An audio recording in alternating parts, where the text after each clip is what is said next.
સરકાર જે 1500 રૂપિયાની ઉપરના કપડાં છે એની પર જીએસટી વધારવા માટે જઈ રહી છે।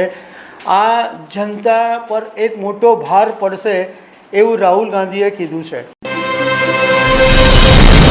નમસ્કાર। અત્યારે લગ્નસરાની સિઝન ચાલી રહી છે અને એવું જાણવા મળ્યું છે કે સરકાર દુલ્હા દુલ્હનના જે કપડાં છે એ મોંઘા કરવા માટે જઈ રહી છે। સરકાર આની પર જીએસટી વધારવા માટે જઈ રહી છે અને આને કારણે મધ્યમ વર્ગના પરિવારને મોટો ફટકો પડી શકે છે। આ બાબતે કોંગ્રેસ નેતા રાહુલ ગાંધીએ પણ એક્સ પ્લેટફોર્મ ઉપર લખ્યું છે કે સરકાર જે 1500 રૂપિયાની ઉપરના કપડાં છે એની પર જીએસટી વધારવા માટે જઈ રહી છે। આ જનતા પર એક મોટો ભાર પડશે એવું રાહુલ ગાંધીએ કીધું છે। તો આના વિશે હું તમારી સાથે વાત કરીશ। મારું નામ રાજેશ શાહ છે અને તમે જોઈ રહ્યા છો ગુજરાતના સૌથી મોટા ડિજિટલ ન્યૂઝ પ્લેટફોર્મ ખબર છે.com પર। જીએસટીની જે વાત છે એમાં રાહુલ ગાંધીએ પહેલાં શું કહ્યું એ આપણે જોઈ લઈએ। તો કોંગ્રેસ નેતા રાહુલ ગાંધીએ શનિવારે એક્સ પ્લેટફોર્મ ઉપર લખ્યું, પ્રજાની જરૂરિયાત પર જીએસટી વધારવાની સરકારની યોજના છે। ધનવાનોને છૂટ આપવામાં આવી રહી છે અને પ્રજાને લૂંટવામાં આવી રહી છે। અત્યારે લગ્નસરાની સિઝન ચાલે છે અને લોકો એક પૈસા જોડીને લગ્ન માટે પૈસા ભેગા કરતા હોય છે, પરંતુ સરકાર 1500 રૂપિયાથી વધારેના કપડાં ઉપર જીએસટીનો દર જે 12% છે એ વધારીને 18% કરવા જઈ રહી છે। આ અબજોપતિના દેવા માફ કરવા માટે આવું બધું થઈ રહ્યું છે અને આને કારણે સામાન્ય પ્રજાને મોટું નુકસાન થશે, આવી વાત રાહુલ ગાંધીએ કરી છે।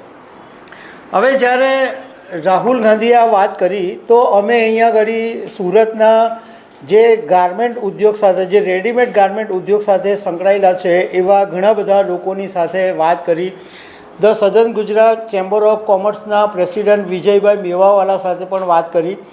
તો બધાનો સૂર એવો હતો કે આ જે જીએસટી વધશે એને કારણે ઇન્ડસ્ટ્રીને તો મોટું નુકસાન થશે, પરંતુ લોકોને પણ નુકસાન થશે, કારણ કે લોકો જે છે એ પોતાની ખરીદી ઓછી કરી દેશે। હવે ચેમ્બરના પ્રેસિડેન્ટ વિજયભાઈ મેવાવાલાએ કીધું કે આ બાબતે અમને પણ જાણ થઈ છે કે સરકાર જે જીએસટી છે એ વધારવા જઈ રહી છે આ રેડીમેડ ગાર્મેન્ટ ઉપર, ખાસ કરીને જે લગ્નસરાના વસ્ત્રો હોય, ઘાઘરા ચોળી કે શેરવાની હોય, એ બધા પર જીએસટી વધારવા માટે જઈ રહી છે। તો અમે હમણાં તાજેતરની અંદર મિટિંગ કરી છે અને CII, Gujarat chambers, the southern Gujarat chamber of commerce એ બધા એક પ્લેટફોર્મ ઉપર ભેગા થઈને કેન્દ્રીય નાણામંત્રી નિર્મલા સીતારમણને રજૂઆત કરવાનું નક્કી કરવામાં આવ્યું છે।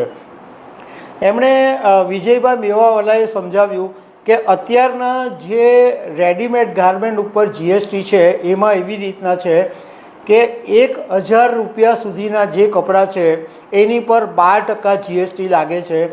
1000 રૂપિયાથી અંદર હોય તો એની ઉપર 10% જીએસટી લાગે છે। અને હવે જે સરકાર વધારવા જઈ રહી છે એમાં 1500 રૂપિયાની જ અંદરના જે રેડીમેડ ગાર્મેન્ટ હશે એની પર 12% જીએસટી રહેશે। 1500 રૂપિયાથી 10,000 રૂપિયા સુધીના જે રેડીમેડ ગાર્મેન્ટ્સ હશે એની પર 18% જીએસટી લાગશે અને 10,000 રૂપિયાની ઉપરના જે કપડાં હશે એની પર 28% જીએસટી લાગશે, એવી માહિતી મળી છે। અને આ બાબતે સરકાર એવો આર્ગ્યુમેન્ટ કરી રહી છે કે જે પરિવાર વેડિંગની અંદર કરોડો રૂપિયા ખર્ચતા હોય એના માટે આ જીએસટીના થોડા ટકા વધવાથી કોઈ ફરક પડવાનો નથી, એવી સરકારની દલીલ છે। પરંતુ વિજયભાઈ મેવાવાલાએ કીધું કે આની અસર એ પડશે કે જે પરિવાર આજે લગ્નસરાની અંદર 4 કપડાં લેવાનું વિચારતો હોય એ ઘટાડીને 2 કરી દેશે, તો એની અસર એ પડશે કે રેડીમેડ ગાર્મેન્ટનું જે મેન્યુફેક્ચરિંગ છે એની ઉપર અસર પડશે અને મેન્યુફેક્ચરિંગ પણ મોટા પાયા પર અસર થશે। એટલે આખી ચેઇન ઉપર અસર પડશે. વિજયભાઈએ કીધું કે અમે જે રજૂઆત કરવાના છે એમાં અમે સરકારને એવી વિનંતી કરવાના છે કે તમે જીએસટી લો એનો વાંધો નથી, પણ તમે જીએસટીનો દર એવી રીતે રાખો કે 25,000 રૂપિયા સુધી 12% જીએસટી લાગે અને 25,000થી ઉપર હોય તો તમે 18% જીએસટી લગાડો. અને આ બાબતે 16 અને 17 તારીખે ચેમ્બર ઓનલાઈન મિટિંગ બી કરવાનું છે સંસ્થાઓની સાથે. સાથે એ પણ જાણવા મળ્યું કે અત્યારે આ જે જીએસટી વધારવાની વાત ચાલી રહી છે એની અંદર સાડી ઇન્વોલ્વ છે કે નથી એ બાબતની હજુ સ્પષ્ટતા નથી. જો આ જીએસટી વધારાની દરની અંદર સાડીને જો ઇન્વોલ્વ કરવામાં આવશે તો સુરતના સાડી ઉદ્યોગને પણ એક મોટો ફટકો પડી શકે.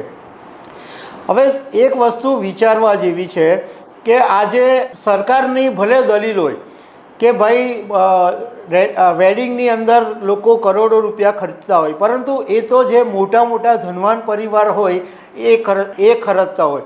એની સામે તમે 28% લો તો એ વાંધો નહીં, પણ એ 1 લાખ રૂપિયા સુધીની ઉપર તમે 28% લો તો બરાબર છે. કારણ કે આજે સામાન્યમાં સામાન્ય પરિવાર હોય, મધ્યમ વર્ગનો પરિવાર હોય, એ બી 50,000 રૂપિયા સુધીના કપડાં તો લગ્નસરાની અંદર લેતા હોય છે. દુલ્હનનો જે ઘાઘરા ચોળી હોય એ બી આજે 15,000થી ઉપરના આવતા હોય છે. શેરવાની હોય છે તો એ બી 15,000ની ઉપરના આવતા હોય છે. તો મધ્યમ વર્ગ પરિવારને તો કેટલો મોટો ફટકો પડે. આજે અત્યારે 12% છે ને 18% બી કરે તો 6% જીએસટી ભરવાના ભારે પડી જાય. કારણ કે દરેક મધ્યમ વર્ગનો માણસ છે એણે ખરેખર મહેનતથી પૈસા ભેગા કરેલા, આખી જિંદગી મૂડી ભેગી કરેલી હોય અને બધું આયોજનપૂર્વક ચાલતું હોય. કપડાં પાછળનો ખર્ચો, લાઇટિંગ પાછળનો, કેમેરા પાછળનો ને બધા ખર્ચાનું પ્લાનિંગ હોય અને એની અંદર જો બજેટ વધી જાય તો મધ્યમ વર્ગ પરિવારને મોટી મુશ્કેલી આવી શકે. તો દર્શક મિત્રો, આવી અનેક વાતો સાથે અમે તમને મળતા રહીશું. Thank you very much.